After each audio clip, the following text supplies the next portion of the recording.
అహల్యని kidnap చేసిన బుల్లబ్బాయి రౌడీలని సైదులు తిడుతూ ఏంట్రా ఇంత లేటు అని అంటుండగా అన్నకి మొదటిసారి కదా పెళ్ళి, అందుకనే తాళి దండలతో పాటు పంతులు గారిని కూడా తీసుకొచ్చానన్నా అని రౌడీ బుల్లబ్బాయికి చెప్తుండగా మంచి పని చేసావురా, ఇలా ఇవ్వరా తాళి అని అంటూ ఉండగా సైదులు పూలదండలు తాళి తీసుకొని బుల్లబ్బాయికి అందిస్తూ ఉంటాడు. ఇక తాళిని పట్టుకొని అహల్య మెడలోకి కట్టడానికి వస్తున్న బుల్లబ్బాయిని చూసి అహల్య వద్దు వద్దు ప్లీజ్ వదిలే బుల్లబ్బాయ్ అని అరుస్తుంటుంది. మరోవైపు గౌతమ్ అహల్య కోసం వెతుకుతూ వస్తూ ఉంటాడు. కానీ రాక్షసంగా బుల్లబ్బాయ్ అహల్యని చూస్తూ అహల్య మెడలో తాళి కట్టడానికి ముందుకు అడుగులు వేస్తూ ఉంటాడు.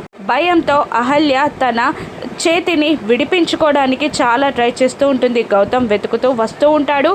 అహల్య మెడలో తాళి కట్టడానికి బుల్లబ్బాయ్ అహల్య దగ్గరికి వస్తూ ఉంటాడు. అహల్య మెడలో బుల్లబ్బాయ్ తాళి కట్టేస్తాడా? గౌతమ్ ఆపగలడా?